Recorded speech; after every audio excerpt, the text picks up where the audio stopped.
आम आदमी पार्टी के लिए बुरा वक्त खत्म होने का नाम नहीं ले रहा है। राघव चड्ढा समेत 7 सांसदों ने आम आदमी पार्टी और अरविंद केजरीवाल का साथ छोड़ने के बाद तुरंत ही अपना बीजेपी में विलय कर लिया। अब बहुत जल्द राज्यसभा सचिवालय से नोटिफिकेशन जारी करके विलय की घोषणा की जाएगी। आम आदमी पार्टी के हरभजन सिंह आईपीएल कमेंट्री के चलते दिल्ली से बाहर है। 2 सांसद स्वास्थ्य कारणों से दिल्ली से बाहर है। स्वाति मालीवाल संसदीय समिति के दौरे पर चलते दिल्ली से बाहर है और बहुत जल्द बचे हुए सांसद भी बीजेपी की अगुवाई में और जाकर वहां से आलाकमान से मुलाकात करेंगे। इसके बाद आम आदमी पार्टी के 7 राज्यसभा सांसदों के बीजेपी में विलय होने की अधिसूचना जारी हो जाएगी। और इन सब के बीच पंजाब के मुख्यमंत्री भगवंत सिंह मान ने राष्ट्रपति से मिलने का समय मांगा है। मुख्यमंत्री के इस मुलाकात के दौरान सांसदों के दल बदल से जुड़े सबूत को राष्ट्रपति के सामने रखा जाएगा और इन सांसदों को राज्यसभा से वापस बुलाने यानी रिकॉल के संवैधानिक प्रावधान पर चर्चा करेंगे।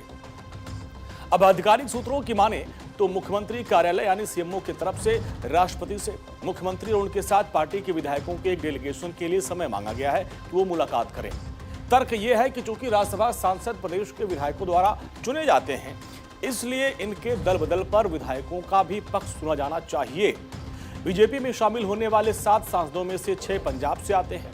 राघव चड्ढा, संदीप पाठक, अशोक मित्तल, हरभजन सिंह, राजेंद्र गुप्ता और विक्रमजीत सिंह साहनी। सिर्फ स्वाति मालीवाल दिल्ली से आती है। अब राजेंद्र गुप्ता पिछले साल निर्विरोध चुने गए थे, जबकि अन्य 5 2022 में ही निर्वाचित हुए थे। इन 7 के आप छोड़ने के बाद सियासत गर्मा गई है। मैं आम आदमी पार्टी का नहीं हूं, लेकिन मैं इस सवाल को थोड़ा बदल के कहूं, ये झटका किसी पॉलिटिकल पार्टी को नहीं लगता है। जब ऐसा होता है, ये झटका लोकतंत्र को लगता है। शायद आज हमारे मीडिया के भी साथी, कई और पॉलिटिकल लोग, कमेंटेटर नहीं समझ पा रहे हो। ऐसे झटके, ये कार्यशैली, ये कार्य व्यवहार अंततः लोकतंत्र को चोट पहुंचाते हैं।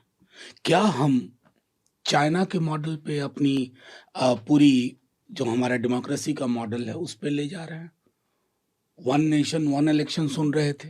कहीं ऐसा तो नहीं है कि 1 nation and 1 party, whether there is election और नॉट, दैट इज इमैटीरियल। मैं उसके लिए ज्यादा चिंतित हूं। मेरे को तो बहुत ही नकारात्मक चरित्र के वर्णन की बात समझ में आती। तो ऐसे व्यक्ति तो जितने जल्दी हट जाएं या हटा दिए जाएं उतना अच्छा है। इंडिया अगेंस्ट करप्शन के नाम पर जो मूवमेंट शुरू हुई थी और जो लोग उस समय चले थे, वो सभी लोग भ्रष्टाचारी, नुसिखिया, नालायक, लूट खसूट वाला चेहरा देखकर लगातार आम आदमी पार्टी छोड़ रहे हैं। ये कोई नई बात नहीं है। मैं उनसे पूछना चाहता हूं, किरण बेदी आपके साथ धरने पे बैठी थी, वो छोड़ गई। अन्ना हजारे साहब ने आपकी पीठ से हाथ उठा लिया। कुमार विश्वास छोड़ गए, आशुतोष छोड़ गए। एक लंबी श्रृंखला है। तो ये तो रहा सियासी दलों का, आप देखिए उनका बयान। आरजेडी के नेता कह रहे थे कि भाई ये तो गलत है, लेकिन उन्होंने भी ओवैसी के पार्टी के एक विधायक को छोड़कर बाकी सारे विधायकों को बिहार में तोड़ लिया था, लेकिन अब वो कह रहे हैं कि ये गलत है। हालांकि 7 सांसदों में से अब जो आम आदमी पार्टी को छोड़ दिया, उसके बाद सिसोदिया ने अरविंद केजरीवाल से मुलाकात की। आम आदमी पार्टी छोड़ने वाले सांसदों के खिलाफ राज्यसभा अध्यक्ष को पत्र सौंपा जाएगा और इसके अलावा पार्टी ने अब नई रणनीति पर काम करना शुरू कर दिया है। पार्टी के नेताओं ने अब विचार विमर्श जारी शुरू कर दिया है। कल देर रात गुजरात से लौटने के बाद पार्टी के वरिष्ठ नेता सिसोदिया ने पार्टी के संयोजक अरविंद केजरीवाल से उनके आवास पर जाकर मुलाकात की। इस मामले में कानूनी विशेषज्ञों की राय बटी हुई है। संविधान की 10वीं अनुसूची यानी दल बदल विरोधी कानून के मुताबिक अगर किसी पार्टी के 2/3 सांसद एक साथ किसी अन्य दल में विलय करते हैं तो उनकी सदस्यता रद्द नहीं होती। आपके कुल 10 राज्यसभा सांसद हैं, जिसमें से 7 का बीजेपी में आ जाना 70% इस तकनीकी मापदंड को पूरा करता है। अब ऐसे में दल बदल कानून के तहत उन्हें अयोग्य ठहराना मुश्किल हो सकता है। लेकिन आम आदमी पार्टी ने इस बार ठान लिया है कि इनके खिलाफ कोर्ट में भी अगर जाना पड़े तो वो जाएंगे और इसलिए अब पार्टी रिकॉल यानी वापस बुलाने के संवैधानिक अधिकार की बात कर रही है। हालांकि भारतीय संविधान में वर्तमान में निर्वाचित सांसदों या विधायकों को वापस बुलाने का कोई स्पष्ट प्रावधान नहीं है। मुख्यमंत्री भगवंत मान का प्रयास इस मामले में एक नया कानूनी नजीर पेश करने का है और इन सबके बीच पार्टी के भीतर इन सांसदों के हस्ताक्षर को लेकर भी सवाल उठाए जा रहे हैं। अगर भविष्य में कोई कानूनी चुनौती दी जाती है तो यह मामला सुप्रीम कोर्ट तक जा सकता है। आम आदमी पार्टी के मुख्य राष्ट्रीय प्रवक्ता प्रियंका कक्कड़ ने बीजेपी में शामिल हुए 7 सांसदों पर जमकर हमला बोला। उन्होंने कहा कि ये 7 सांसद नहीं है बल्कि 7 गद्दार हैं जिन्हें आम आदमी पार्टी ने पंजाब की जनता के मुद्दों को उठाने के लिए राज्यसभा में भेजा था और इन्होंने उस पार्टी को छोड़कर उस पार्टी का दामन थाम लिया जिसके खिलाफ हमारी लड़ाई थी।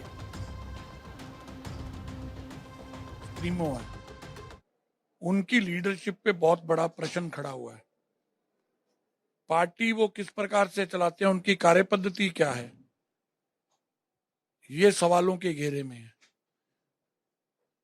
जिन साथियों ने आंदोलन से लेकर अब तक पार्टी को बनने से लेकर खड़ा करने में उनका योगदान दिया, अगर वो साथी पार्टी छोड़ते हैं तो सवाल तो खड़े होते ही हैं। लेकिन आम आदमी पार्टी उसका जवाब नहीं देगी, ना ही कोई आत्मचिंतन करेगी, क्योंकि वहां लोकतंत्र है ही नहीं है, तानाशाही है। और कोई भी स्वाभिमानी व्यक्ति कब तक तानाशाही सहेगा?